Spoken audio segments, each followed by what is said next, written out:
I don't know how many of you, when you are driving, even driving, I haven't driven for years and years and years, but nevertheless you watch other people drive.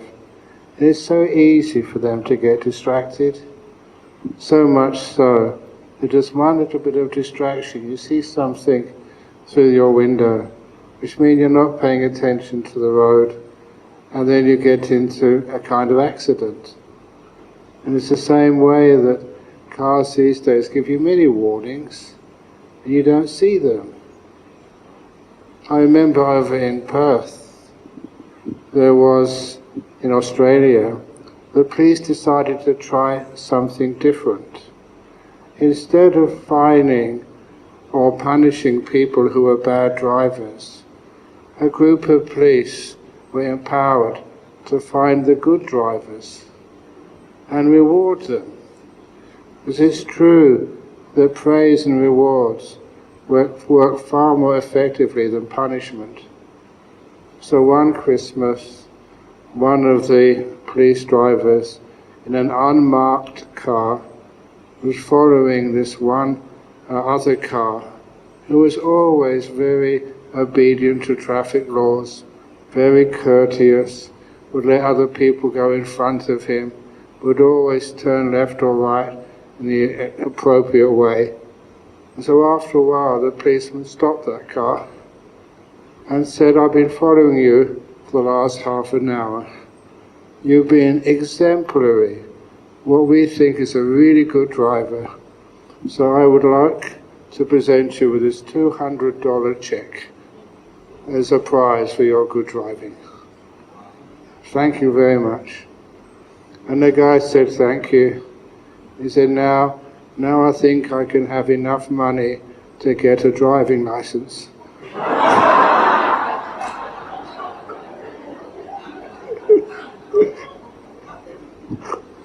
Please excuse me, I told that story a couple of days ago in Perth. And you know what happened? The person driving the car started laughing, and even he almost had an accident. You have to be very careful not to tell too many funny stories or jokes, because that distracts people so much. I can even remember your son, who is now one of my monks. You know, he's now an Ajahn Jayako. And he had a great sense of humour.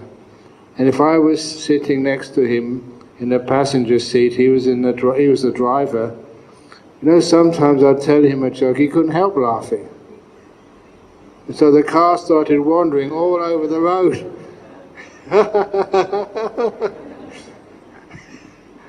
So because of that, whenever he was driving, I would never tell funny stories.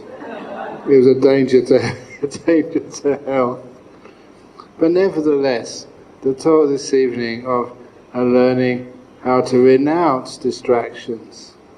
Have you ever noticed that we actually look out for distractions? We want them. We even seek them out. We want to find out what's different, what's weird, what's extraordinary. Why do we do that?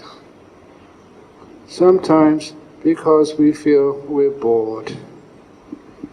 Instead of doing distractions, isn't it wonderful that we can find peace instead? Which would you prefer? Have an exciting New Year's Eve or have a peaceful New Year's Eve? Okay, let's just meditate then.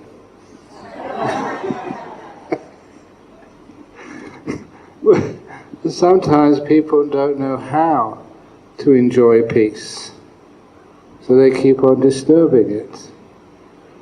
If you really valued peace in your body, in this life, in the world, imagine what we would do. If you really valued peace, you'll go up to those big booming guns. You say, shh. Of course, that would be really crazy. Why is it that people like the power of distraction? That's why renunciation is so important.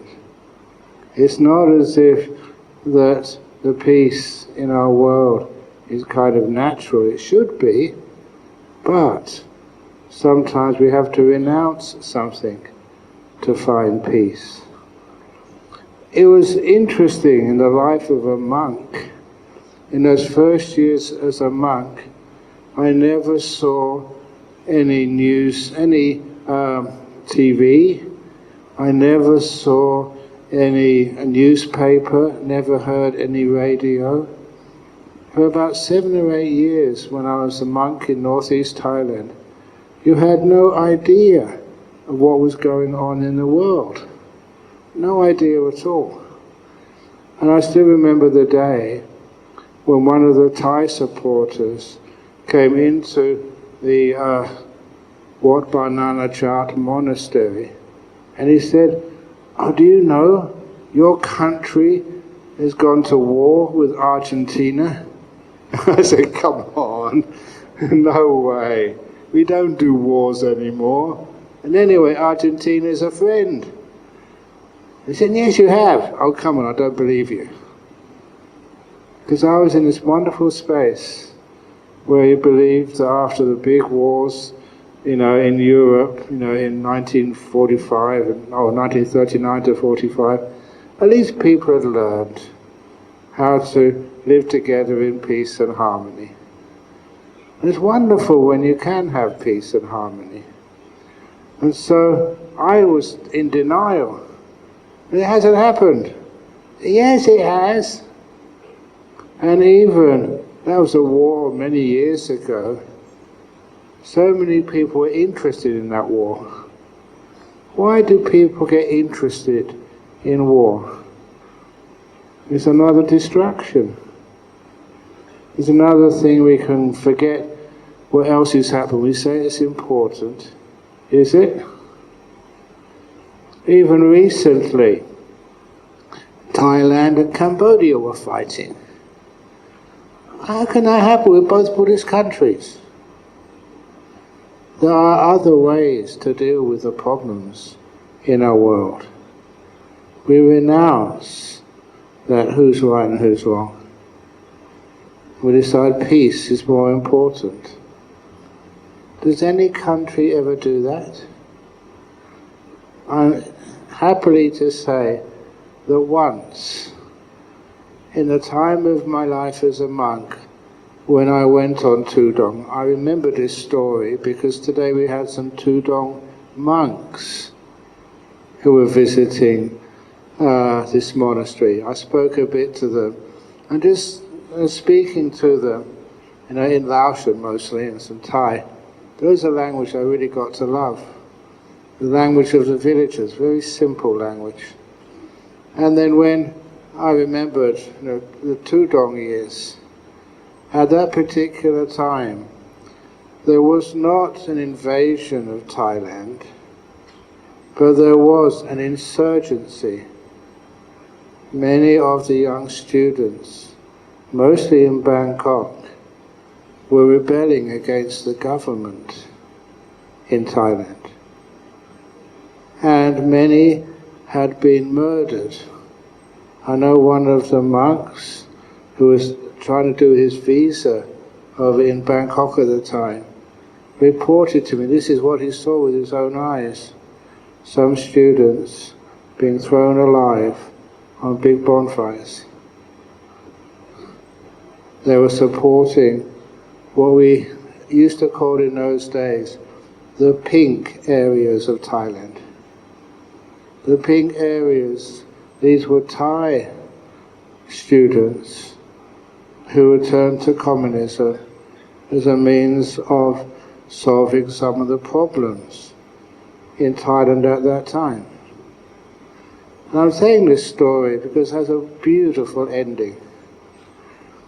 And at that particular time, it was my Tudong year, so I had the opportunity to walk in the remote areas of Thailand, to find solitude, peace, nice caves, places to meditate, and also to listen to great teachers. So what I did, I started walking towards the town of Sakonnakhon, from Ubon, where Ajahn Chah lived. It was about a 2-week walk. There was no timeline. Whenever I got there, I could get there. But I remember I had to check in with the Thai military every time I went to a new destination. I had to find out where the pink areas were, where the rebels were hiding. Actually, they weren't hiding, because the police and the soldiers knew exactly where they were. And it was dangerous, because in some of those areas there were monks who were disciples of this teacher, I'll remember his name in a moment, sorry. This teacher who went out into the forest, to have some peace and quiet, and they ran in to the Thai students who were rebelling, and many of them got killed. They never resisted, because monks don't resist, but nevertheless the students shot them. And the villagers got so upset. It was Ajahn Fun. He was one of Ajahn Mahaprabhu's disciples, or Ajahn Mahaprabhu's friends. And he was safe, he stayed in his monastery. But the villagers were so upset, they took whatever they had, like hoes and spades, and went up into the jungle to try and take revenge on these students from Bangkok who'd murdered some of the people they respected the most. And the police had to sort of ask them, please, please, please, you're being stupid, leave them alone. And I was quite surprised that these soldiers knew exactly where these communist insurgents were. And I remember just talking to them, and they said, oh, on that mountain over there, don't go over there, stay where you are over here. And their advice was always accurate. But I said, what are you doing about this? And they said, nothing. The government has given them amnesty. No matter what they've done or they will ever do, they are forgiven straight away. And the second thing, we're trying to find out why they're rebelling against their own government. So there was a three-pronged strategy to basically know where they are so they don't get up to too much mischief. Make sure that they're solving the problems which cause them to rebel against their country. And number 3, give them total forgiveness, amnesty. And especially the King of Thailand at the time made sure that any of the funds which he could get, he made things like dams, water supplies, medical centres in some of these remote places. So these remote places were getting more popular and more prosperous. And I remember just one of the soldiers would tell me, he said when he's on duty, he knows who the leaders of the rebellion are and the followers of the rebellion. They come into the village to get some medicines or some food. He said, my strategy, what I was told, when they pass, I know exactly who they are. I don't arrest them. I show them my new watch, which I've got. Or this was, remember, the early 70s. I show them the new radio which I've got. I showed them we're getting more prosperous, but I never upset them. And this was a soldier who was telling me, not a senior soldier, just a villager who was in the army at the time. If they asked me just, can you please join us? He said, no, I'm having a wonderful time, just as a soldier, that they're treating me well. And they gave them nothing to get more angry about. They always said to me, if we go, we know where they are, if we go in with our troops in superior numbers with all the other helicopters and stuff which we've amassed over the years, we can cause them a lot of problems, but we cause ourselves even more problems. It give them even more reason not to like us. So we don't do anything. And the wonderful thing is what happened. Because I was there at the time when this was occurring.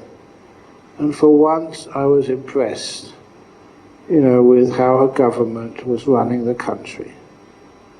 What I said was true. They knew exactly where all those rebels were. They never went in to try and arrest anybody. They just looked after them.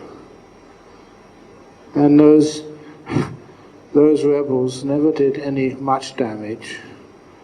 And eventually, one by one, even the rebels kind of thought, why are we fighting for? Our little villages are getting more prosperous. The problems they have with not enough water, not enough medication, are being solved. They actually, for once, they liked their government. And so one by one, they took advantage of the amnesty until eventually the leaders of that insurgency gave themselves up. And of course, if you're the leaders, the organizers, the ones who run everything, plan everything, is it right to give them ordinary amnesty? No. They gave them special amnesty. They were not punished or put in jail. They were totally forgiven. But the government at the time recognized that they were incredible organizers. They were willing to sacrifice everything, for the ideals of, better life in the villages, more fairness, more prosperity. So they were given top jobs in the civil service. They were awarded really well-paying, very responsible jobs. We've seen how you organize things. We see how you sacrifice. Please work for us. And I remember giving a talk on that subject because I was there at the time and talked to many of the soldiers and the majors and some of the generals. That's actually what happened. And when I gave a talk on that at the Thai consul in Sydney many, many years ago, the consul sort of put his hand up, interrupted me, and he said, Ajahn Brahm, I just want to say that what you said is totally true, but I want to add something as well. He said, I think two of those leaders of the insurgency in Thailand who were looking to overthrow the government are now senior ministers in the government. And that makes so much sense to me. Yes, people make some maybe poor decisions which they think are right at the time. But they notice these weren't the sort of people anybody should put against the wall and shoot dead or put to rot in a prison somewhere. These were people who were motivated to sacrifice themselves for what they thought was right. And they worked hard. They never came anywhere close to overthrowing the government. They were losing support all the time. And I remember just being in the Thai Airways aircraft going from one place to the other to give some talks. And I remember seeing an article that some entrepreneurial Thai had noticed that where those pink areas were, they were mostly living in caves. And those caves were great tourist attractions. Come and see where the pink areas were and where the leaders tried to overthrow the Thai government. And now they're actually in the Thai government, working for the people rather than against them.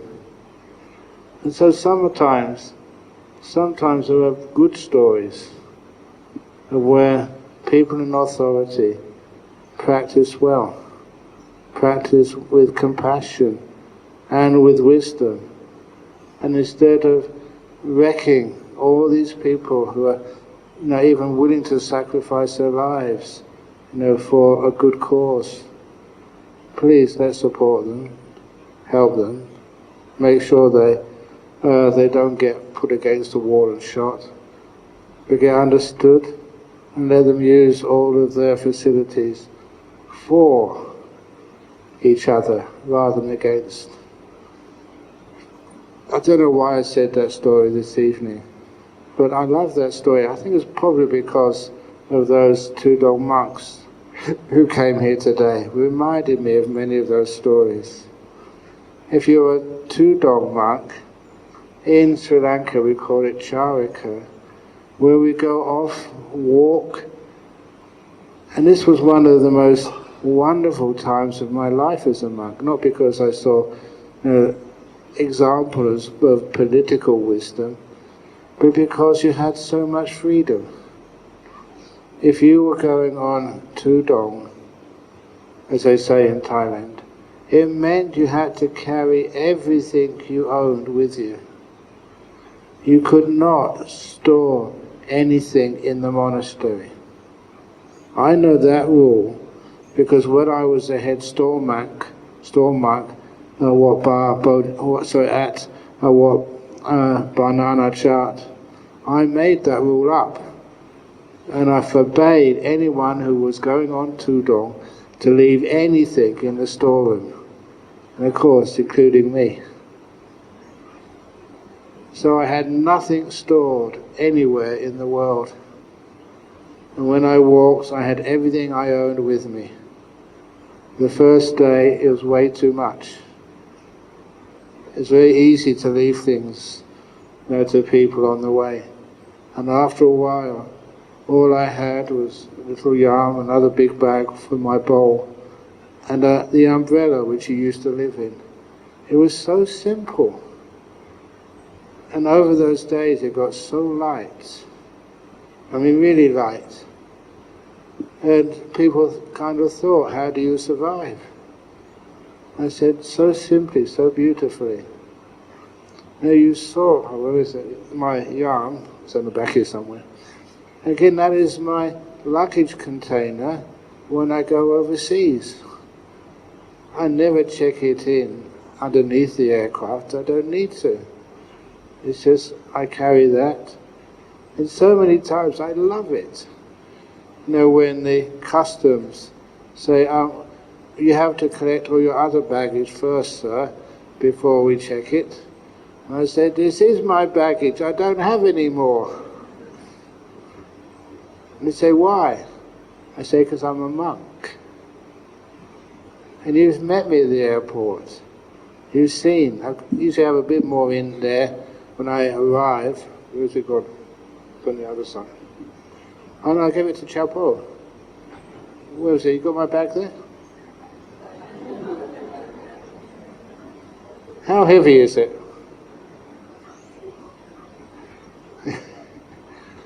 Very light, Ajahn. Yeah, and that's all I have.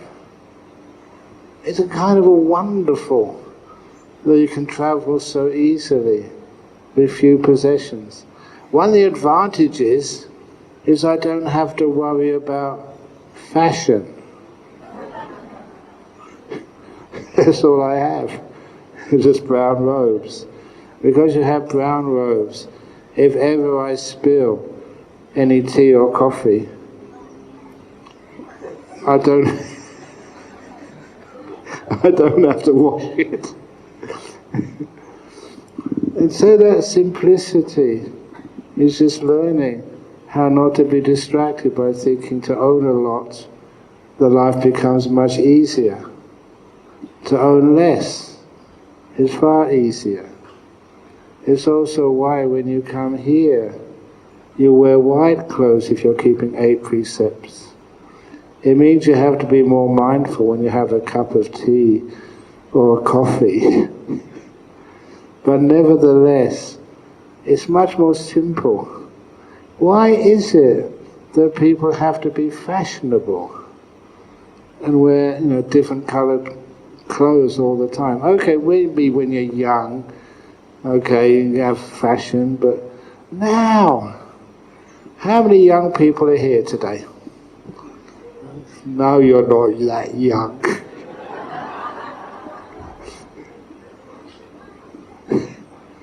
Which means you don't have to waste so much stuff. In the old days in Penang, how do people look? Much, much more simple. How much did you earn? Did you need that much? Renouncing is not sort of a burden. You have less to worry about, less to think about, less to be distracted on.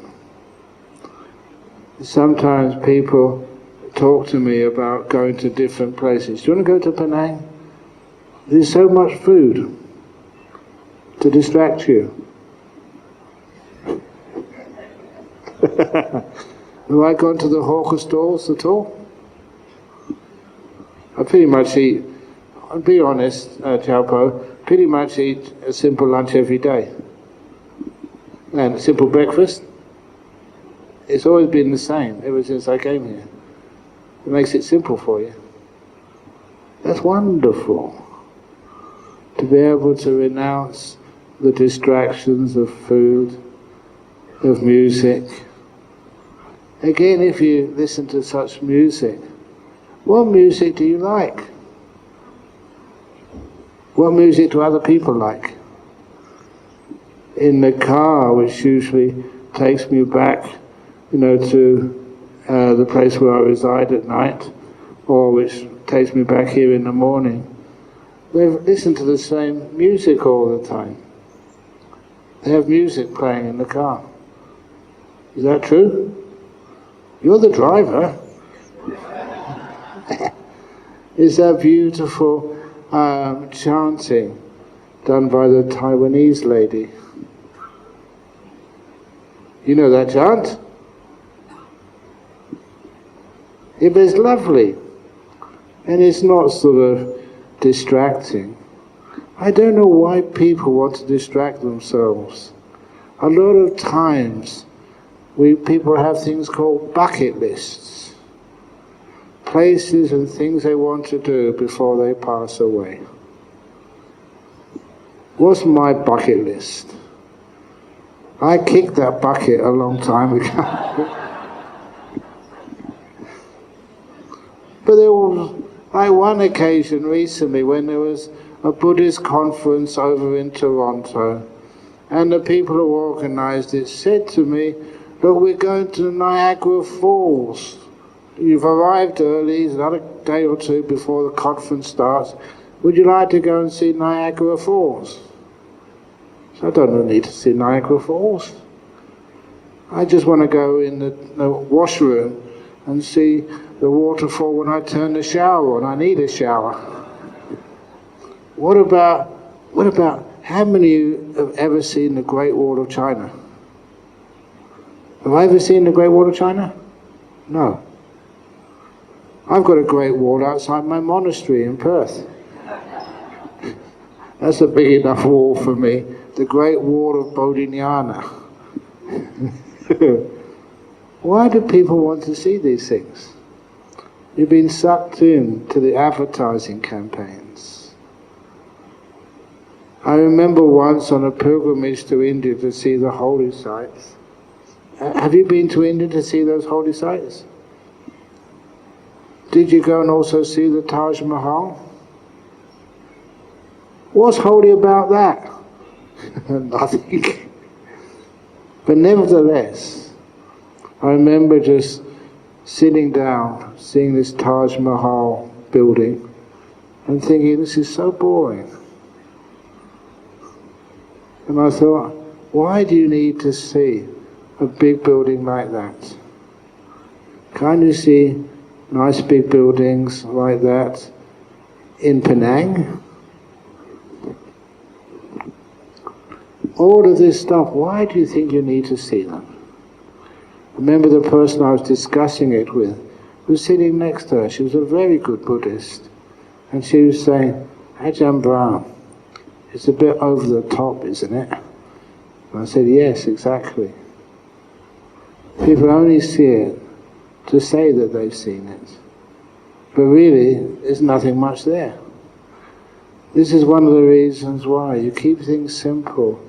You don't need to be distracted. If you really, really, really, really want to see the Taj Mahal, why don't you just get a video from the library? It's much, much better. You can actually see more stuff.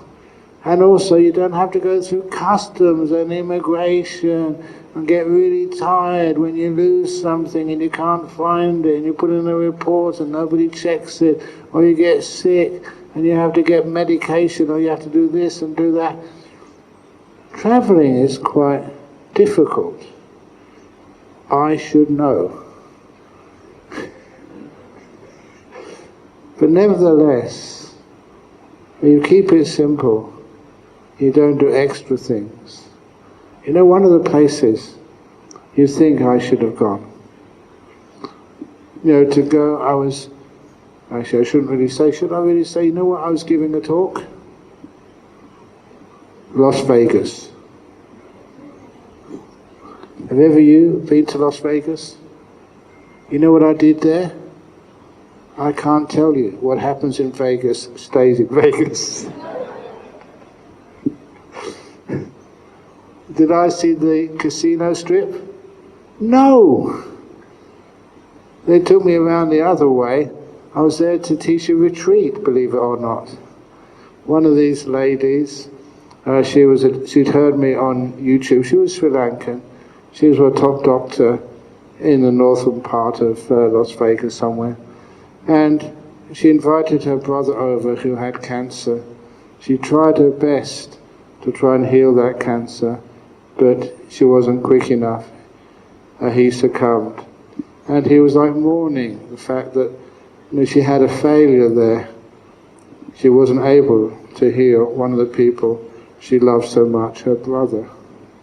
But nevertheless, she asked me, do you want to go and see the Hoover Dam and the great canyons of the Grand Canyon? Have any of you seen that? She invited me, she said, we've got time, I'll arrange the transport and make sure it's comfortable for you. Did I see that? No. A lot of the time, if you ever invite me to go and see scenic wonders of Penang, I'll say, why? I'm not going to be distracted by what other people think is beautiful.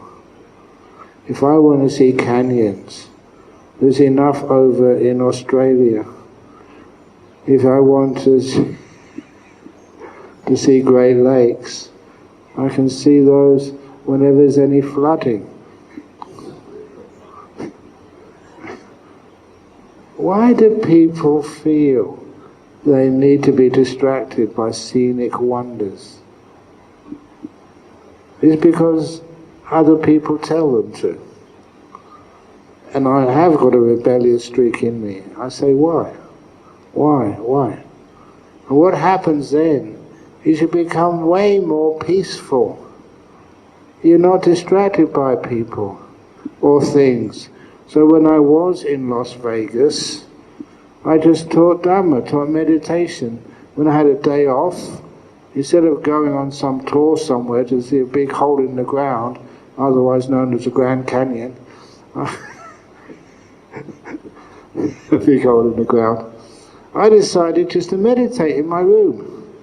Honest, it's much more fun to have peace in deep meditation. Why do you want to go and see things? Are there anybody in the tourist industry here? I apologize, I'm not trying to make you poor. But nevertheless, I just love peace and simplicity. And that's what I like the most. So if you ever do come to Bodhinyana Monastery or to Jhana Grove, we try and keep it simple for a purpose. Not just because you don't have to pay so much money for it, to keep it quiet. Sometime many years ago, that when we first bought the land for Bodhinyana Monastery, that somebody thought, let's build a stupa there. You know what a stupa is? You know the chedi where you have relics inside? Have you got one in this temple? One or two in the Penang Buddhist Association?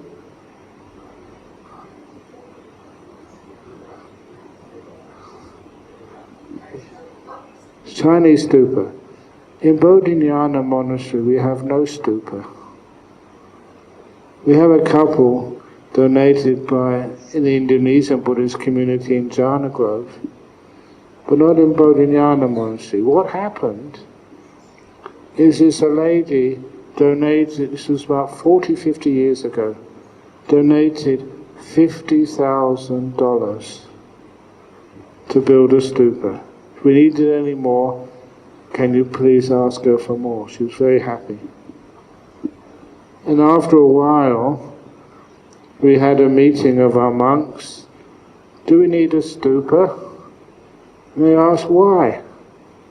It was a good question, because a stupa would actually encourage more people to come to Bodhinyana Monastery and disturb us. Honestly. We can have one over in Jhana Grove, we can disturb the meditators, but even that one should we? But actually, it's good we had one over there. I'll tell you a story about the stupa over there. I think I already did. About the Hong Kong lady who was meditating most of the night there. Okay. If you haven't heard that story from me because you haven't been on a retreat, can I tell it again? Yeah, because it's a good story. It shows actually what the people here are doing and what happens. This is the last day of the retreat over in Perth. It was in July, just before the rains retreat started. It was cold. It's one of the coldest months of the year in Perth. That's the winter time. And so I was encouraging people about the power of meditation. And so in the middle of the night, she got up early, I don't know if she even went to bed, and she started sitting meditation on the stupa. Had a big stone platform on the outside. And she was meditating there. Other people noticed her and thought, my goodness, she could freeze up here. So they put a blanket around her. She never said anything. They just decided to do this, to keep her warm. And when the sun came up, the others got ready, because we're having a big ceremony in the monastery, just 15 minutes walk away. And she just stayed sitting on the stupa. And the leaders of the group from Hong Kong went up to her and said to her, better come out now, we're having a ceremony soon. And she did not respond at all. She was like unresponsive. And they put their mouth close to her ear and shouted, come, you've got to come out of meditation now. She didn't move. And I think I've told all the people here, and maybe some of you in the talks, if someone is non-responsive and they're meditating, just touch their skin. If they're warm, they're not dead. They thought she might be. They'd never seen this before. I'm glad they did this one time. So, she was unresponsive. So that's when they came to see me. So we're in trouble. She's been meditating on that stupa nearly all night, and it's not just, we need her to come for breakfast and clean up. This afternoon we're going to the airport to get the flights back to Hong Kong. How can you carry her if she looks dead?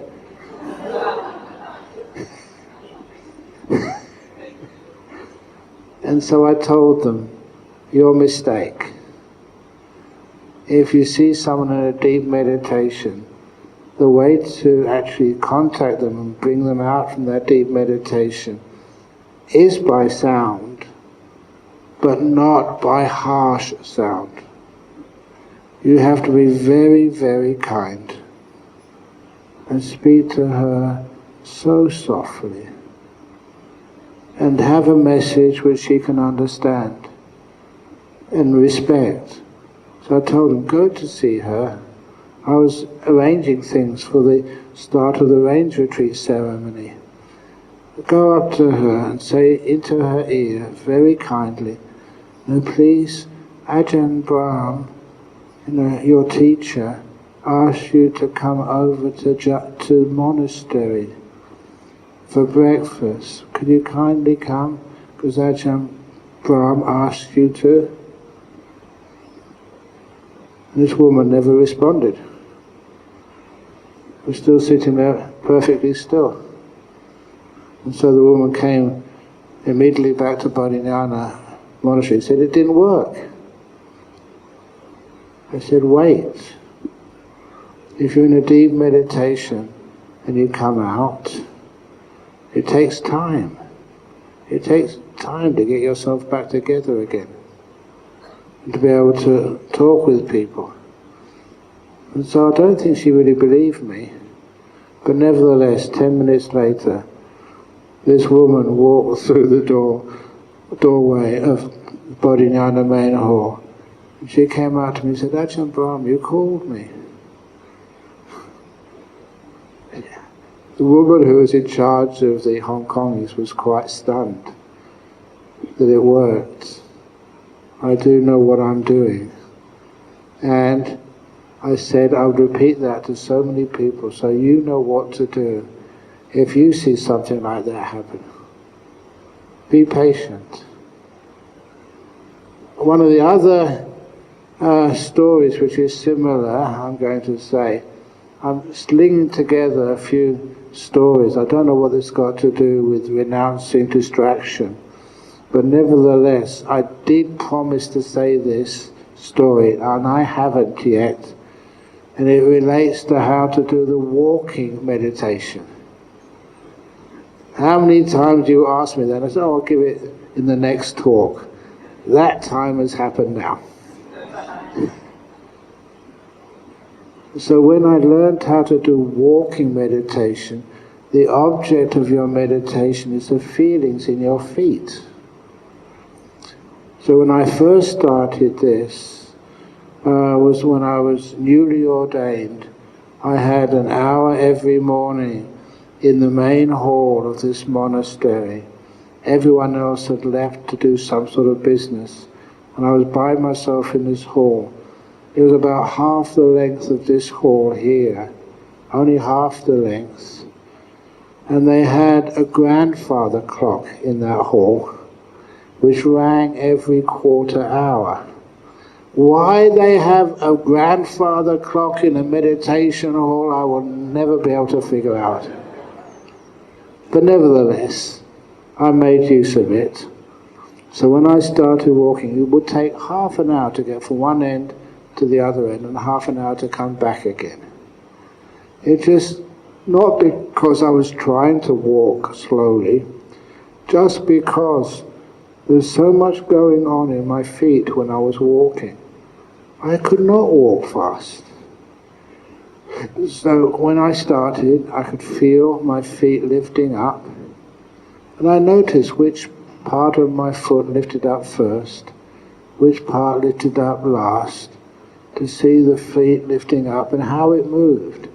My foot went slightly backwards as it lifted up. And I could see the foot start to move forward. Not straight, but in an arc. And when it reached the end of that arc, it went down. And the first part of my foot to meet the ground was the outside, just underneath my little toe. And you could feel all the sensations in your feet. I was walking on carpet, which felt very pleasurable. And then the rest of the foot balanced on the ground. And then the weight in my body lifted, transferred from the foot which was stable all the time to the foot which has just moved. And that freed the other foot to start moving. And it was fascinating. So fascinating, it was hard to be distracted. Because I was enjoying it. And because I was enjoying it, I was totally happy just watching one foot move after another. These days, some people say that's like being a dancer. We have to be so aware of your feet and your lower legs and how they move during a dance. So it can be nice and smooth and look attractive. No one was watching me as I was doing walking meditation. But nevertheless, after about 40 minutes of it on one occasion, after about 40 minutes, that's when there was a distraction. And it was strange. Of course you wanted to renounce it, but you couldn't, because it was somebody was saying my name. The full name, not just Ajahn Brahm, is Brahmavamso. And I could hear that. It was like a long distance away. But I could hear someone chanting, Brahmavamso. It was kind of spooky and weird. Honestly, I'm describing it accurately. Brahmavamso. And that sort of took my attention away from the feet. So I paid attention to the sound. And as soon as I paid attention to the sound, I realized it wasn't like a kilometer away. They had another young monk. His mouth was right in my ear hole. He was shouting at me, Brahmavamso, shouting as loud as he could, simply because that he'd been sent to get me, because I'd forgotten I was supposed to go to a ceremony that morning. And he was sent to go and find me. And he was trying his hardest to get my attention. I don't know how many times he shouted in my ear hole, Brahmavamso, Brahmavamso. But that's what happens when you get into meditation.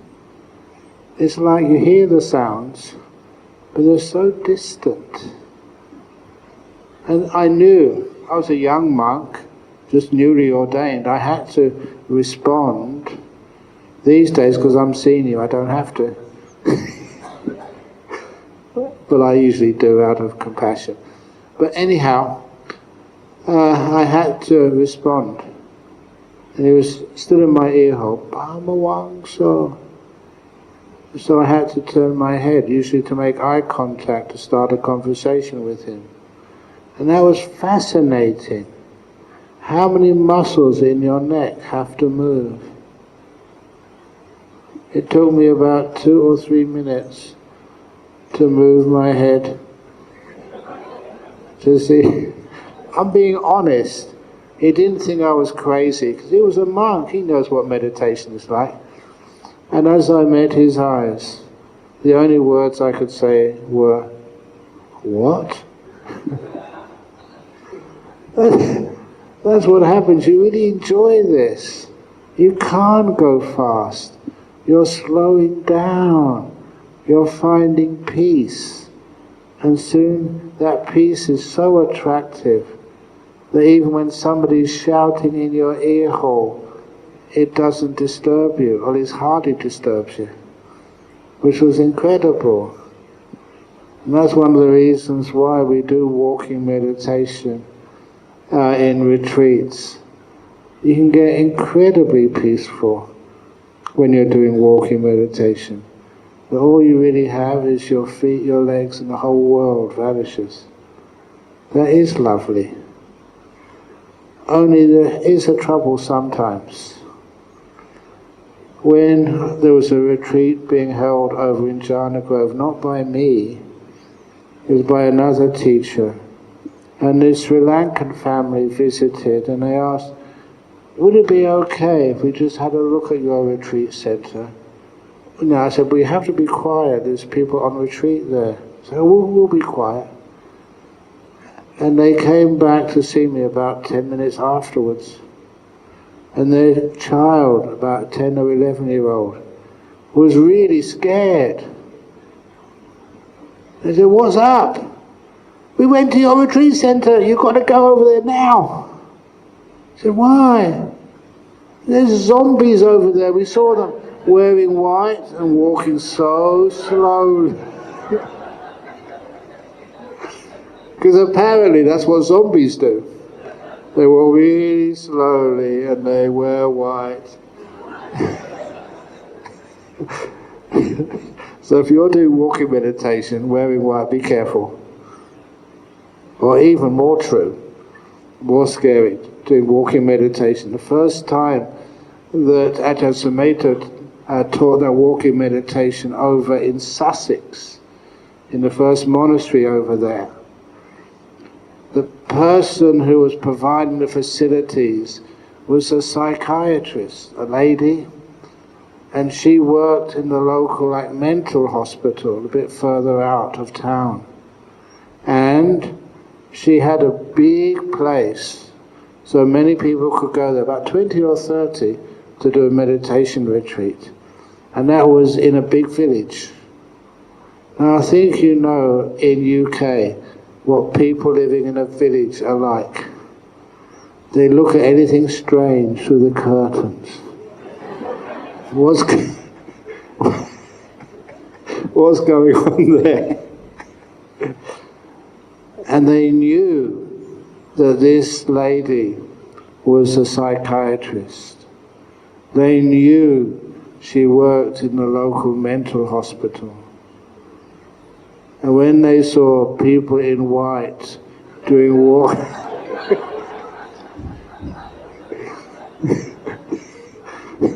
she called the police. Honestly. And the British police came and said to the lady, you're not allowed to bring the patients home. They must go back to the hospital. So they're not patients, they're meditators just like you. There's a long argument, but eventually she proved that they were not her patients. I don't know, sometimes you look at all the meditators in this room. Is this where you live? But anyhow, they got away with that. It looks a bit strange, but it's so pleasant doing the walking meditation. And it's easy not to be taken away by distractions. You renounce them because the alternative is so much more pleasant. I love those hours of walking meditation every morning when I was newly ordained as a monk. You could find so much peace. So much so that later on in my life, after my Tudong year, I found this monastery in the north of Thailand, which was idyllic. I mentioned already it was in the middle of a tea plantation. But it had these wonderful mountains. I should mention it did have a traffic problem. 1 car a week. That's all you saw. You would bring the mail up, take anything back down again. If you missed sending your letter, you had to wait till the next week. That's idyllic. You had to be looking in the right direction to see it at the right time. Many days or weeks you missed it. 1 car a week. Villagers were very nice. And please excuse me, I think the monks here would appreciate this. All the villagers wanted was to feed me. They weren't interested in joining meditation or learning any Dhamma. They left me alone all week. All they wanted to do was feed me. I can handle that. And there was a cave there, a really deep cave. And I loved that cave. And there's also something else, and quite a few other things which happened over there. You know, I love telling stories, true ones. One day I was meditating in my hut, not in the cave this time. When I was meditating in my hut, do you ever know that sometimes there's something weird happening? There is some energy in the forest. And that's what happened. I thought, this is weird, something's happening outside. So I went outside the door.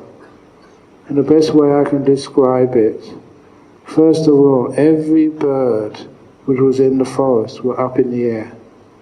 The whole forest, the sky was filled with birds. You know, when you see birds migrating, they're that close together. This was not birds of one species migrating, it was all the birds. Many different species were up there. And in the middle of those usual birds, which you saw every day, were two huge birds. Massive, bigger than eagles. And straight away, I'm being honest with you, I don't lie and I don't exaggerate. I think you've known me long enough for that. The two birds I saw there, straight away you thought this was some leaders of the flock of birds. This was quite close to the Burmese border with Thailand. And straight away I thought, could that be Garudas? Real ones. When I look back upon that time now, pretty sure they were. And you've heard, these Garudas that they mention over in the suttas. Have you ever seen one? Do they exist, or are they just some legend from the past? When I look back upon that, if I did have any money, I'd actually say that's probably a Garuda. The two birds, and all the other birds were in the forest, kind of paying homage to them, up in the air. I wish I had cameras, but I didn't have cameras in those days. You just experienced it for yourself. So, do Garudas exist? Not as an aircraft, but as one of those birds which they describe from the old times. Do Nagas exist? Has any of you seen a Naga? I was always fascinated. One of those monks who I mentioned before, Ajahn Tate, the one when I first went to Thailand was in hospital dying of cancer. And the doctors, nothing more they could do to help him. So he said, if I'm going to die, I want to die in the monastery where I've lived for such a long time. It was on the banks of the Mekong River, just to the east of, as in Sri Chiang Mai province. Not the Chiang Mai up in the north, this was in the northeast, in Nong Khai province. So that's where he went to die. 25 years it took him to die. He went in full remission and eventually died of old age. I love stories like that. But in his monastery up there, at the end of the rains retreat, every year, on the full moon night to mark the ending of the rains retreat, many lay people went there at the night time to observe the fireballs coming out of the Mekong River at that spot. Not just people, the legend became so strong, even the Thai TV went there to film it.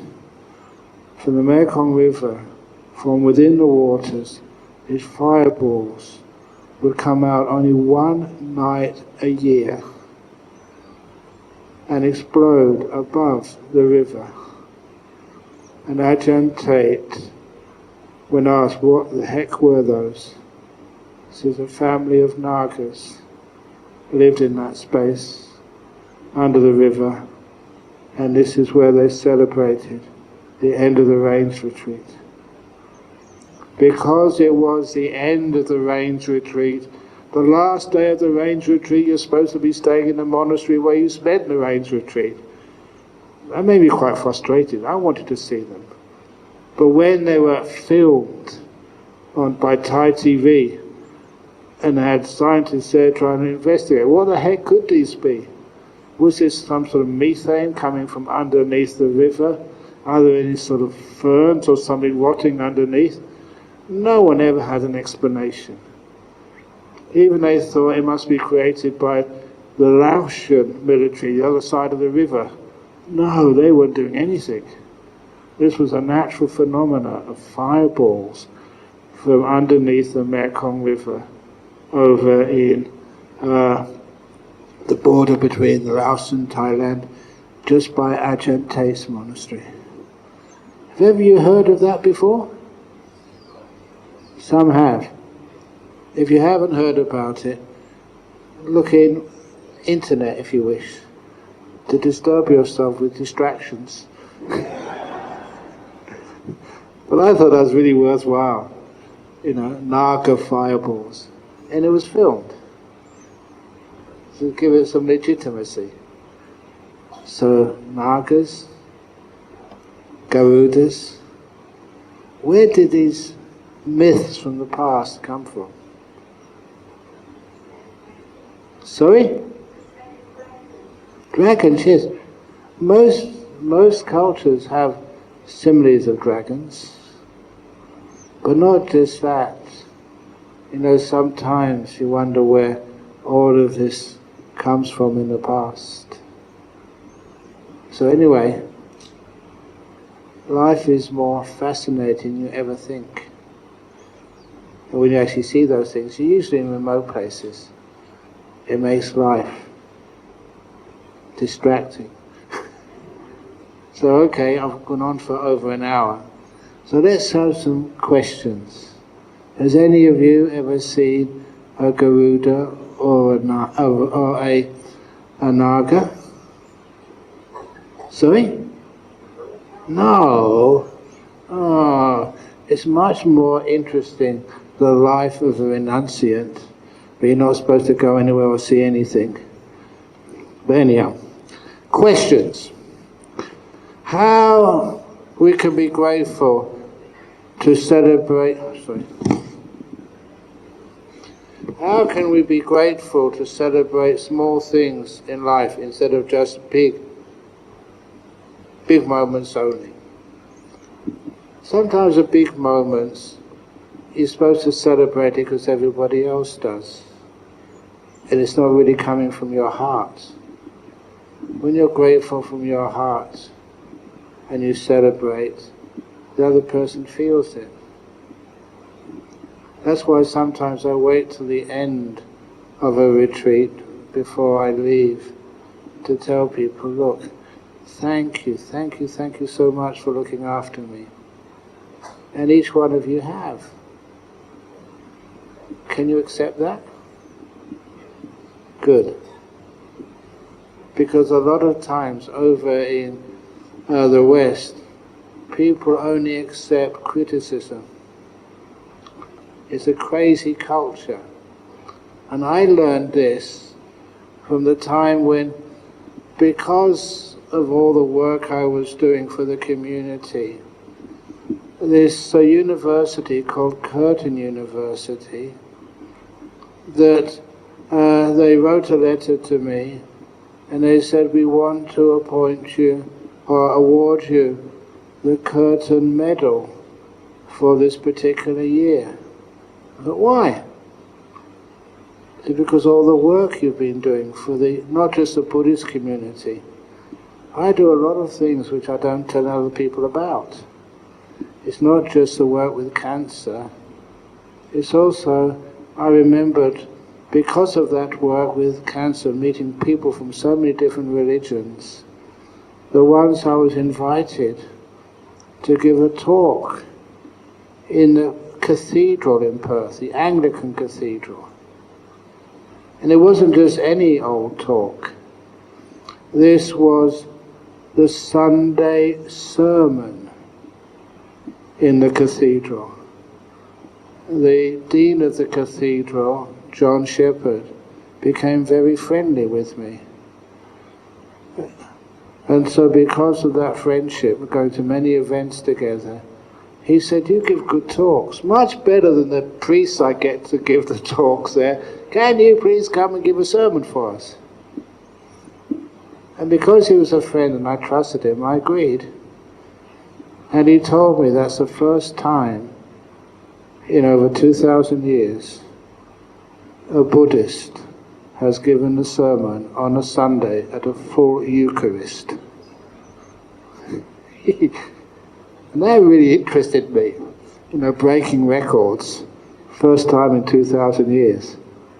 So even the TV got involved. I was interviewed on one of the national TV channels. I don't know, what are you doing? And I remember that. You know what I remember that for? I remember that because they said before you have a live interview in those days, you had to go to the makeup room. Do I have to? I said, yes. And unfortunately, Ajahn Brahmali was with me. He couldn't go in the makeup room. He just was looking through the window going, ah. He was really trying to tease me. But anyway, I got through going to the makeup room and got through the ceremony. But the ceremony was inspiring. The reason the ceremony was inspiring in the church, in the cathedral, was because it was packed. There was no space, overcrowded. If the health and safety officers had found out, they would have stopped it. There was so many people in there. But nevertheless, we went through the ceremony. Because it was so packed, no one knew who was who. There was Anglicans and Buddhists, shoulder to shoulder. No one knew who was who, enjoying the talk and the ceremony. And I really enjoyed that so much. It's because of things like that. We also had a good connection, really good connection, with the only other monastery in Perth, which was a Benedictine monastery. And the abbot there, Abbot Placid, his name was, we always had great conversations together. Secret abbot business. Because he knew how to get around little difficulties. And we also shared a list of people who would come to our monasteries just to hang out, to get some support. They needed support, but some of them would tend to stay there as long as they could. We both needed to know that. We had these great conversations until eventually the TV channel found out. They wanted to do a documentary on how Buddhist monks and Catholic monks could be so friendly together. And I do remember, if any of you see a documentary made for TV, they spend all afternoon doing this filming, and only about 3 or 4 minutes gets shown on TV. But it's a good 3 or 4 minutes. I remember the cameraman sort of saying to me, "This is weird. This is really strange. You guys get on. You understand and respect each other." And that really is important, to respect everybody. To be humble enough, you never feel you're superior or inferior. Just like I said, I think in one of the talks, an enlightened being says to the Buddha, one who is enlightened never thinks they're better than anybody else, never thinks they're worse than anybody else, never thinks they're the same as anybody else. That's why you can have friendship to whomever. And so because of that, there was a cameraman who was the most impressed. And so it was on the TV. Because of stuff like that, you are actually making a difference. So they asked me to come and receive this John Curtin medal. And straight away when they asked me, I said, what for? So for showing qualities of a vision, community service, and leadership. And then I asked them, what are you talking about? I wear spectacles. My vision's not good. And community service in Australia is what people do instead of going to prison. Okay, leadership, I suppose I'm the boss of a monastery. Spiritual director of the Buddhist Society of Western Australia. But they don't call it spiritual director in meetings. You know what they call it? Spiritual dictator. That's my title. Oops, okay, it's fine. So, they said, they gave me this, it's okay, you can leave it there. Don't be distracted. When you enjoy it. So anyway, so they gave me this medal. And you know what happens when you're given a medal? I don't mean this one. When you're given a medal, you have to give a speech. So my speech was, I don't know why you're giving it to me. There are other people in our community who do much better stuff than I've ever done.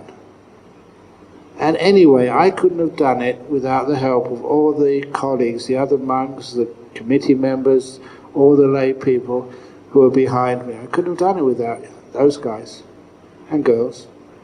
And they said, yeah, okay, fine. And so then I received the medal. And because you received the medal, one of the perks of that, you went to the ceremony next year. And the next year, this was this doctor receiving the medal.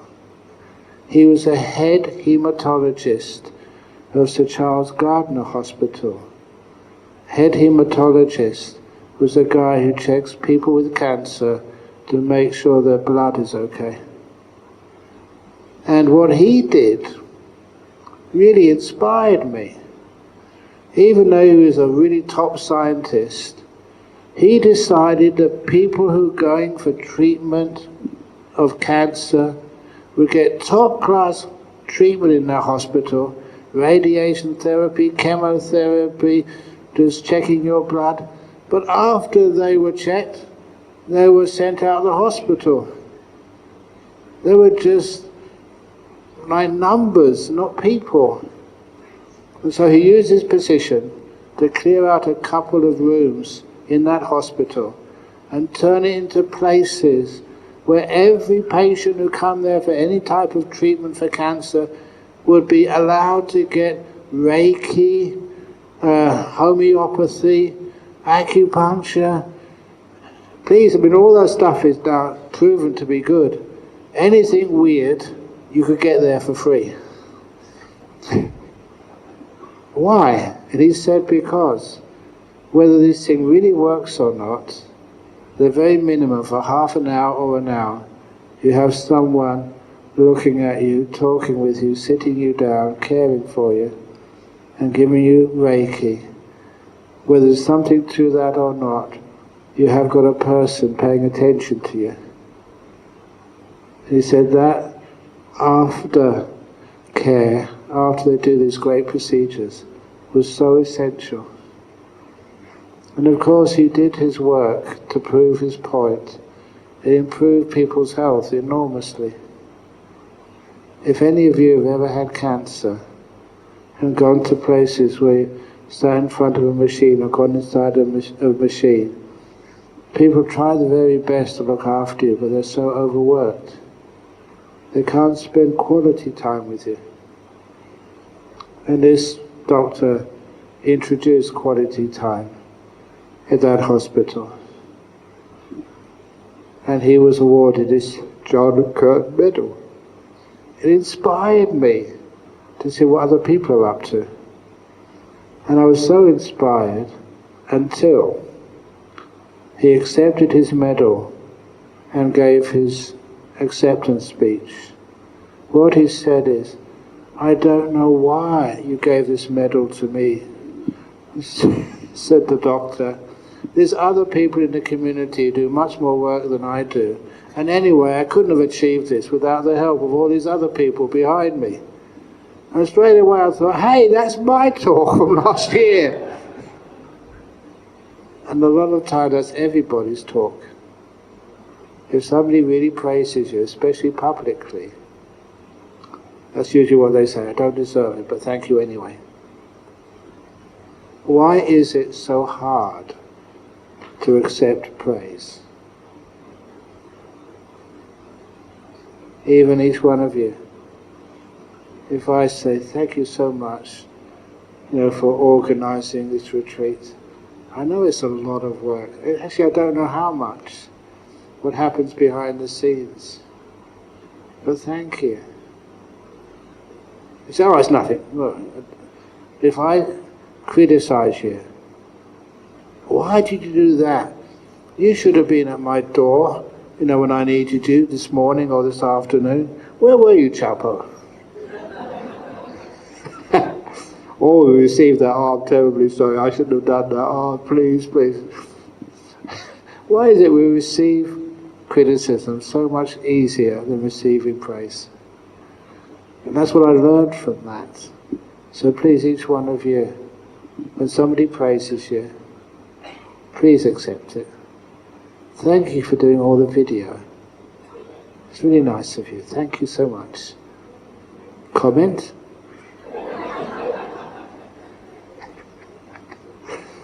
Please receive it. The result is, this is something I found out. Why did I find it hard to receive praise? Because my parents used to say, if you receive praise, you get a big head. That's untrue. You don't get a big head, you get a big heart. That's why if you want to have a wonderful relationship with your mother, your father, with your wife, with your husband, keep praising them. Say thank you. They must first of all reject it. "What are you saying that for? This is what I do." Say, "No, I really appreciate that, honestly." And with that praise, you get a much more cohesive family, cohesive place of work. How many people, the office or the company you work at, have a day of praise? Really say, not just to the boss, but to everybody, "Thank you. Thank you for working in this company. I honestly really appreciate this." And then after a while, that company just is so much more successful. You're happier. And I won't need to come here so often. They say, "No! I won't need to come here so often because you're happier than I am." Is that true? Okay, I better do some questions, otherwise it's going to be late again. Dear Ajahn, what is the best gift that we can give to you as our teacher? Can I be honest again? I mean, really honest. There were times when some of the disciples I've been teaching for years come up to me and tell me about their meditations and what they've experienced. And they've really gone very deep in their meditation. They've blissed out. And they've had wonderful times in meditation. Really deep. Yes. Well done. That's the greatest gift you could ever give a teacher. Your success. That's what I love more than anything else. Yeah, we're raising funds for our nuns monastery. I'm sorry about the nuns. Shouldn't say things about that to you. But the best gift is not any funds ever. It's to see these teachings actually working. And how you taste that bliss of deep meditation That's something which I teach, which very few other monks teach, or nuns teach. And when that works for you, yes, that really honestly does make me the happiest. That's why when somebody tells me about their experiences in meditation, and they're really, really deep, I go back and feel so happy.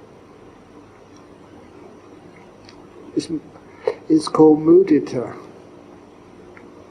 It's mudita, this joy in others people's breakthroughs, which I know what it feels like, and I really just want it for each one of you. That's what makes me really happy.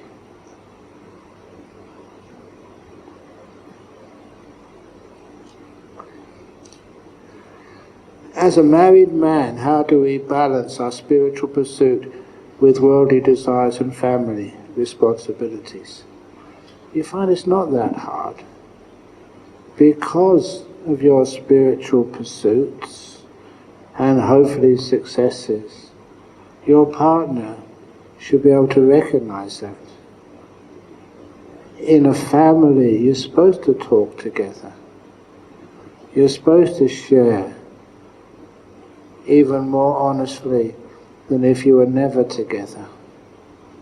When you share and understand each other, that's when your partner will see the beauty in your spiritual path. It enhances your relationship, does not diminish it. So, and after a while, you both tend to come to share the path. I don't know, there's so many couples happen these days where the husband becomes a monk and the wife becomes a nun. Honestly. And it's wonderful when that happens, because they're growing together. Their life is growing in the spiritual path. And after a while, in the sensual path, the sexual path, that will always diminish, after the first few years. It's nature. But the spiritual path keeps on growing. That makes sense? Sometimes you might ask me, Ajahn Brahm, how on earth do you know? I've been celibate over 51 years. Is it possible to recite Buddha until we achieve samadhi, enter the jhanas, without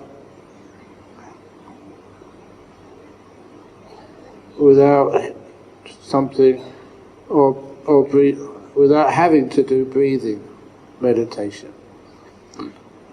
If you continue to chant the Buddha, it might take you a few months, so you won't be able to go to sleep, otherwise you'll break the chanting of Buddha. Will that work? Of course, that's not the way. If you want to use things like chanting of the Buddha, you have to know the right time to do that Buddha chant, the right time to let go of the Buddha chant and just let the mind be peaceful, the right time to let go and see these beautiful lights in the mind, the right time to get up and do walking meditation. But I think what you're asking, just, can you just, as you're breathing in Buddha, breathing out, to Buddha, Buddha. If you find something which is even better to pay attention to, like for many people who have something like a cancer, that is really important for them to deal with that cancer. So a lot of times I say, when you're breathing in energy, or breathing in health, something positive which you love to imagine, you're actually breathing in through your nose or your mouth into your body, breathing in health, and breathing out tumor.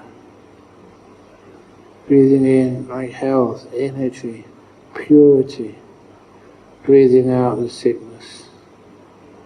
If you can continue that for a long time, it actually does work. Which means your cancer I love it when this happens. And the woman or the man come up to me and said, it worked, Ajahn. I said, yeah, I know. I went to see my doctor, went on the machine to get a scan, and the doctor said, I'm sorry, you have to do the scan again. Something wrong with the machine. It's lovely when they say that. Something wrong with the machine. There's nothing wrong with the machine. It's just your cancer's disappeared. It's vanished. They don't know why. Who cares why? It's gone. It's the most important. So try that. You can change exactly how you say that. Just breathe in energy or purity. Breathe in sort of health, however you imagine health to be. And breathe out sickness, tumor, whatever it is, in your own words, but keep it consistent. And anything goes.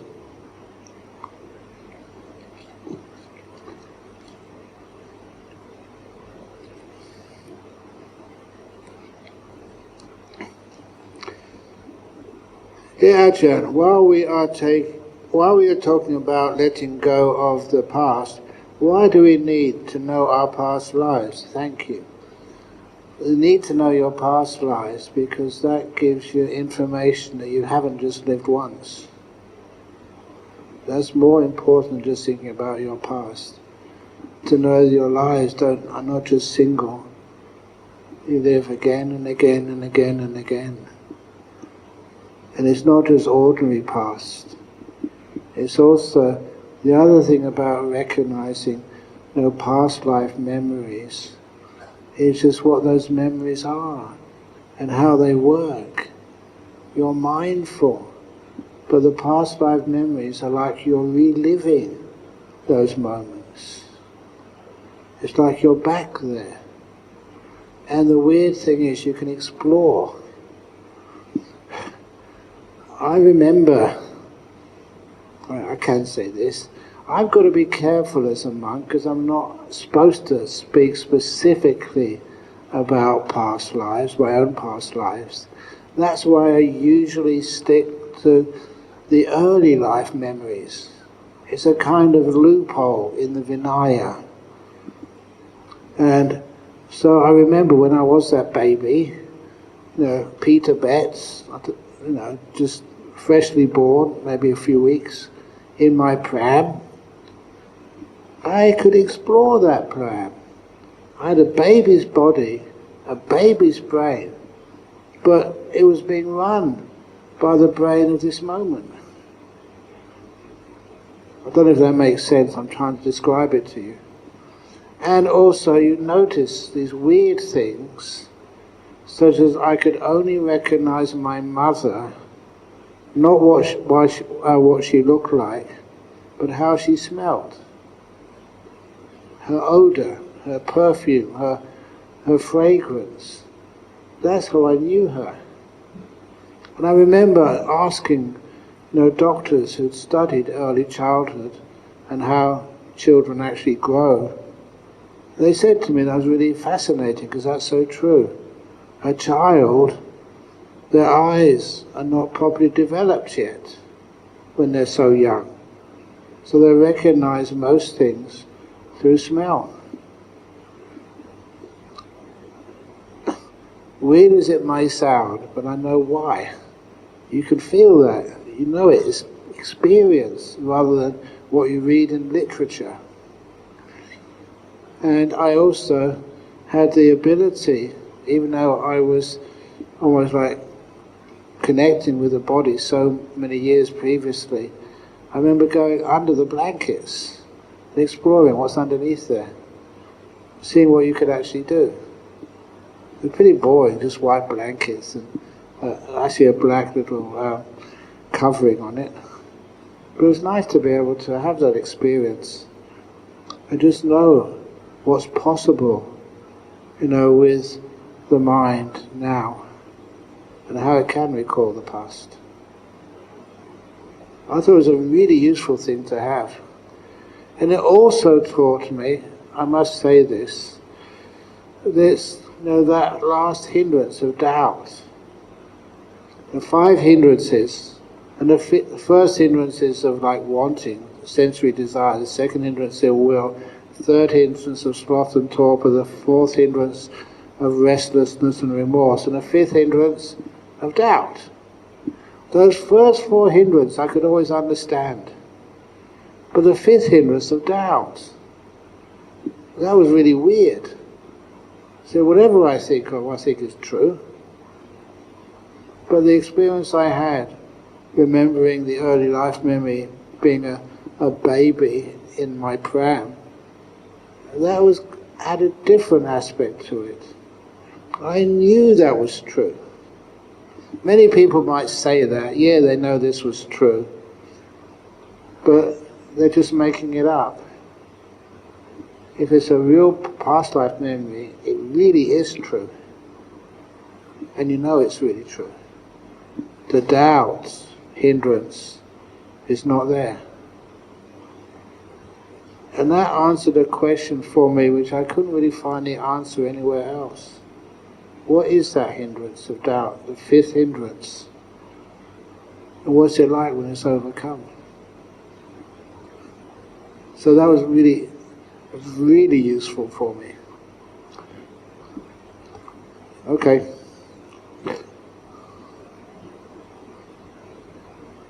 Oh yeah.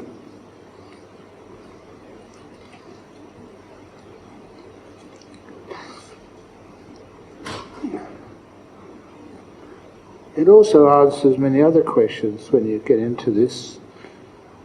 I always kind of wondered, how come I ended up as a Buddhist monk? If you look at my career, my early history, it's kind of impossible. I was born in London, poor family. My parents at the time didn't understand how to spell Buddhism, let alone what it meant. And at that time, I didn't know any Buddhists until I went to university. That's where I met my first Buddhists. And even this is one also thing, monks here and none, please make sure that people see you. If you travel anywhere, don't just hide in a car. Walk if you can, use public transport, just so people can observe you. And they get inspired. Believe it or not, you think, oh, it may be inspired by you, Ajahn, but not by me. You may think, no. To know there's monks in the world, there's nuns in the world. That's so reassuring. I often criticize the Sri Lankan monks who lived in London. Their monastery, I passed it many times, they had no sign on it. And past it, I used to go to parties there, go to dinners with girlfriend and stuff and play soccer in the park in front of it. I never realized there was any monks in there. If I'd have seen just one of those monks, I'd have gone inside to ask questions. They really fascinated me, but I didn't know they existed, because they were always inside their temples. And they would leave the temples in cars and go here and go there. It's great to be able to walk and let people see you. Dear Ajahn, I would like to check, possible to use meditation to check out how is our passed away relatives and aged parents, how they are. If you want to check out your relations who passed away, even tonight, when you go to bed, make a little resolution.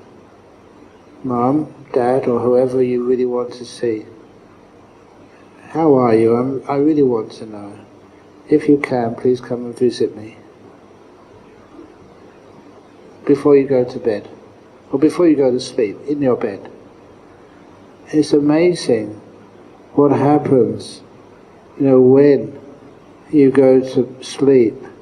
A lot of your defenses are removed, and your mum, your dad if they are still on a plane which can reach you, they'll come and say hello, you'll dream of them. I love saying that to people. Somebody may have died.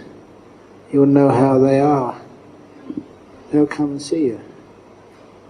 And what a beautiful thing that is. Often they tell you, don't worry, I'm fine. But you need to hear that. Even though it's in your dreams, it's still amazing. But you have to resolve to do that, so your mind can be ready to receive them.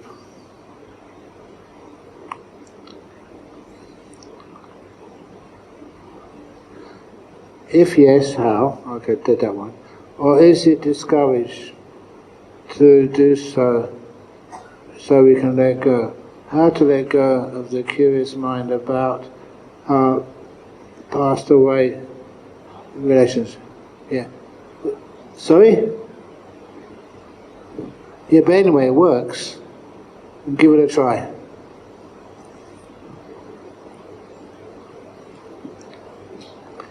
What is daily meditation?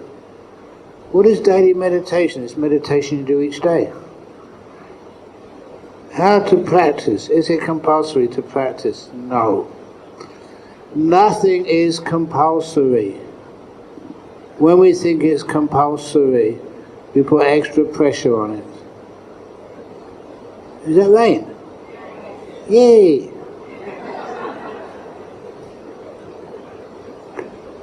So if it's really raining, it's not worth going home tonight, is it? I'm now fearful of men. Fearful.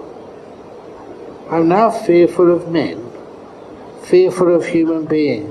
Ajahn, how to keep my heart open when what I face is a narcissist? If someone you face is a narcissist who thinks they're so great, that's only superficial. Underneath that is their doubt. Sometimes I don't know if you can say to them, it's okay to have faults. You don't need to be perfect. You don't need always to make the right choices. You know, sometimes when there are choices to be made in your life, sometimes it's great to make mistakes.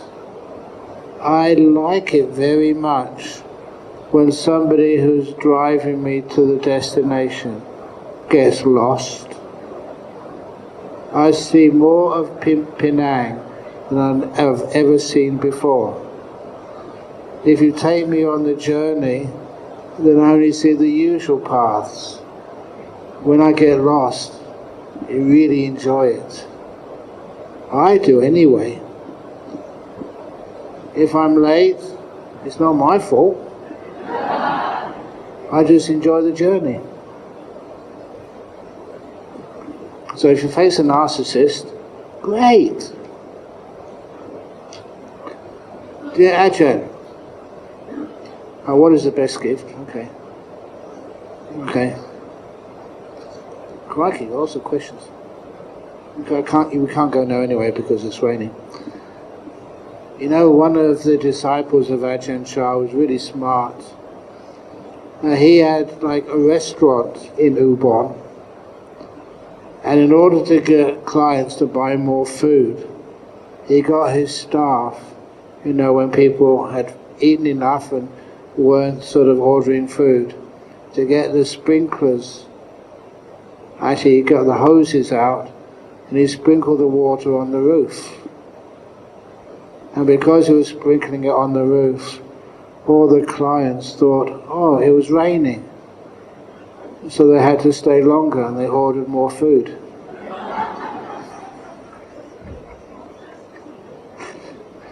I thought, well, he wasn't lying, because it was them who made the decision up that it was raining. He just made sure they had the illusion of rain. Has illusion got anything to do with meditation? Like David Copperfield walking through the wall. Can you excuse me? that one of the monks, not me, when we were talking about David Copperfield walking through a wall, he said, has he really got psychic powers? And then apparently at the time he was dating a supermodel. And who was it? Do you remember? I can't remember her name, but anyway, she was a famous, beautiful supermodel. So anyone dating someone like that must have so much lust, there's no way it could be a psychic power. That's what the monk said. Do you understand that?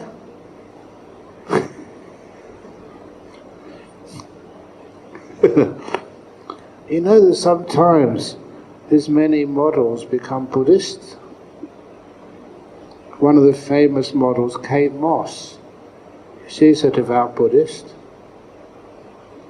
And sometimes, I remember teaching a meditation retreat in Perth once, and so many Thai young men came on my retreat.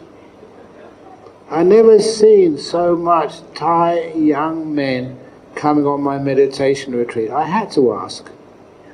Sure enough, there was a Thai film actress on my retreat.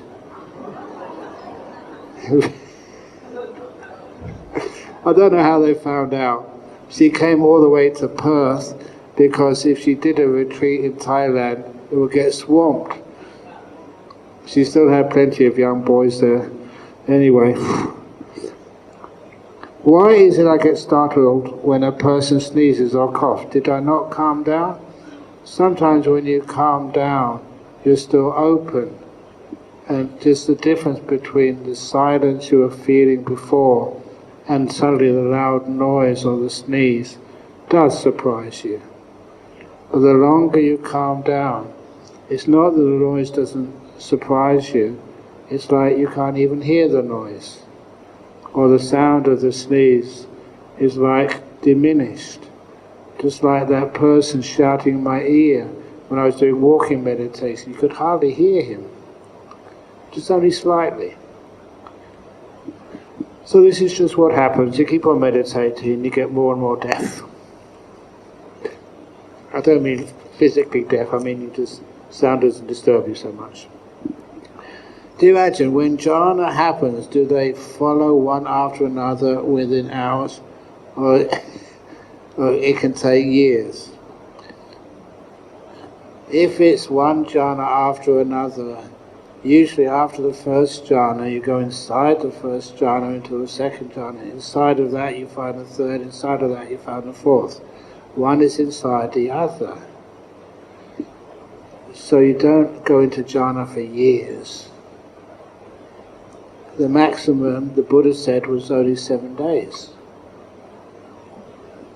Was that an accurate statement? Or was it an approximation? It's an approximation. Because there's one case, and I love talking about this, in Sydney there was a Vietnamese Theravada monk who was teaching a retreat. And like many of the retreats in those days, they started with, an orientation, announcements from the organizing people, what to do, what time's lunch, stuff like that. And then they said, now the monk is going to come in a few minutes. We're going to do a group meditation for half an hour. And after the half an hour, he's going to give a talk. So he came in, he sat down. After half an hour of meditation, he didn't come out. He was still sitting there. They waited patiently for an hour. He still hadn't come out of meditation to give the first talk. An hour and a half, he was still sitting there. So all these Vietnamese, being Australianized, they all just went back to their rooms and went to bed. They had enough about waiting. When they got up in the morning, they still saw that monk sitting there. He hadn't moved. He hadn't gone to the toilets. He hadn't drunk any water. He hadn't gone to bed, he was still sitting there. When it came time for the morning talk, he was still sitting there. Time for breakfast, he was still sitting there. They went to breakfast, they heard no talk, and then they just sat there, did walking meditation, heard no talk. They went for lunch, he was still sitting there. He just sat there for 8 days. He didn't move, didn't go to the toilet, didn't eat anything, didn't move. And after 8 days, he came out of his meditation. And the first thing he said was, "I apologize. I gave you no talks."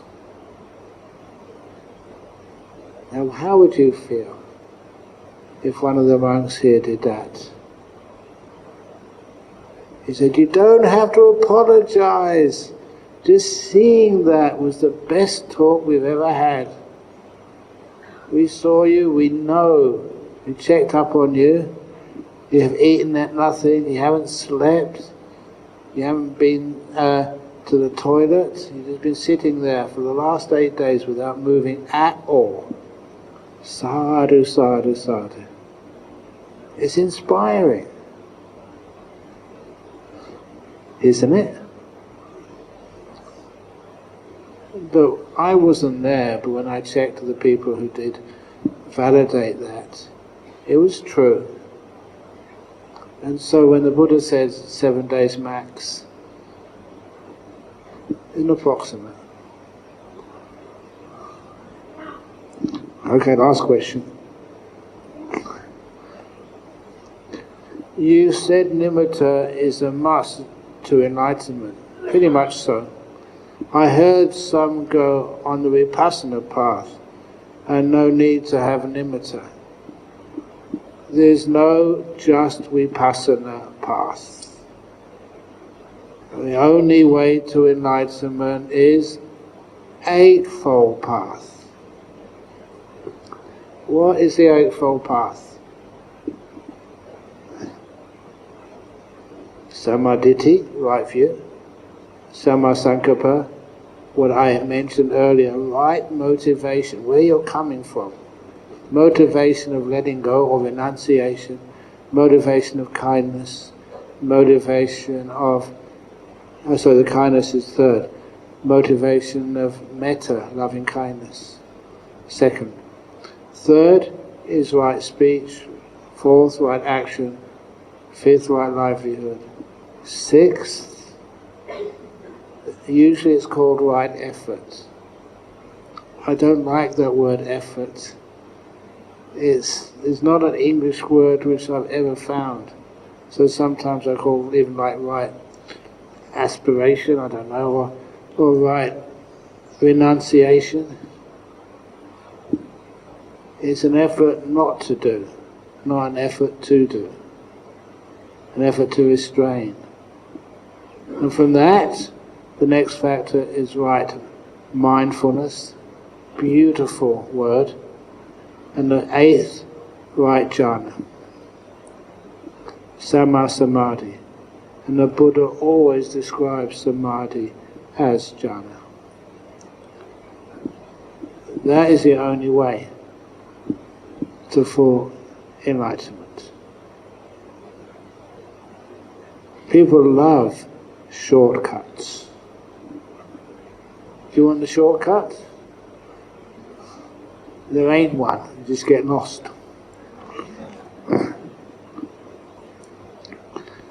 Once upon a time, there was this couple. He was called Sam. She was called Vi. The full name, Sam Atta and Vi Passana. You understood? Samatha Vipassana, Sam Atta Vipassana. And they had 2 dogs. One was called Metta, the other one was called Anapana. And one day they decided after lunch to go for a walk up Samadhi mountain. Sam Samatha wanted to go up to the top of the mountain because it was so incredibly peaceful up there, really still. And he enjoyed that peace. His partner, Vi, she wanted to go up there. She had a new camera. She wanted to take all these incredible views from up top of Samadhi Mountain. And the two dogs. Why does a dog want to go up a mountain? Just for fun. That's why I prefer dogs. And so, the four of them started walking up Samatha Mountain. And as they walked up, Sam even only got halfway up. Wow! It was so peaceful up there. Really silent. But he also had a pair of eyes. He could enjoy the view. Just like his wife, who was taking all these photographs of what you can see in the distance. Beautiful scenery, beautiful views. Could almost see the whole world in which they lived. And Metta the dog, she was wagging her tail, enjoying the happiness of loving kindness halfway up Meditation Mountain. Interestingly, the second dog, Anaparna, was disappearing, almost vanishing. And when they got up to the top of Meditation Mountain, wow, that was really still. But opening your eyes, you could see everything. And that's why Vipassana was taking these incredible photographs up there. Every one of them would win awards. How beautiful and informative they were. Metta the dog experienced the gorgeous peace and the great views, the great insights which Metta the dog saw. And she was always running around silently, because that's what a dog does when they're really happy, wagging her tail like it could fall off at any minute. Anapanasati the dog could not be found. In deep meditation, your breath vanishes. Loving kindness becomes incredibly strong. Insight, vision is strong, and the stillness, no one ever wants to disturb it. That's my story about Samatha, Vipassana and Metta. That's why I introduced that as well. That happens as well. Okay?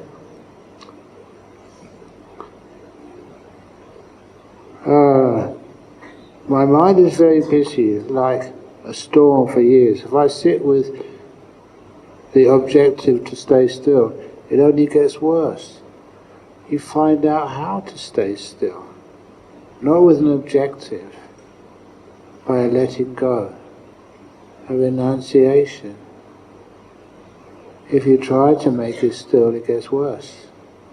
If you let it be still, then it's easy. Last year, I used Vipassana approach. I'm more able to sit without feeling bored, as I can just watch it. I see that it's just no sense, cause and effect. I watch it come and go. Now I can easily sit my 1 hour. Actually, I might never get nimitta all my life, but with this approach, do I stand a chance of enlightenment? I guarantee you will get nimitta before you die. And you know when? Just before you die. You've heard it said, I don't know if you've experienced this yet, if you had a car crash and come really close to dying, and you leave your body, you go towards the light. Have you heard people saying that when they're almost dead, They get attracted towards the light. Just last little story. This was of an Indian lady who was in Hong Kong. Her name was Anita Morajani. She was a Catholic, and she, even though she had a very successful career and family supportive, she got a very, very bad cancer, and in the end she had to go on this operation, her last chance to survive. And during the operation she had the out-of-body experience. She saw a brilliant light, and she got sucked into that light. Because she was a Catholic, the way she described it was a union with God. As I would describe it, as a Buddhist would describe it, it's going inside the nimitta. Brilliant, blissful. When she came out, like happens when you go into these jhanas or nimittas, you experience insight. Her insight was her biggest problem, the cancer. So when she came out of that nimitta, she had the wisdom. Number one, her cancer was caused by trying to be perfect. She was, even though she was an amazing person, very successful, in her eyes it wasn't good enough. And that stress of trying to improve and impress everybody, she sensed that that was the cause of her cancer. And when she came back into her body, when she came out of the anesthetic, that was the first thing she said to her doctor, "My cancer is cured." And the doctor thought she was crazy. Your cancer isn't cured. We're surprised you've opened your eyes and woken up. We thought you were going to die. There's still many tumours in there. But she was right. The tumours started shrinking. And they disappeared. What was causing her cancer was always feeling not good enough and trying so hard to improve. That stress was the cause of her cancer. One of the other reasons I tell that story, because there's something personal about it.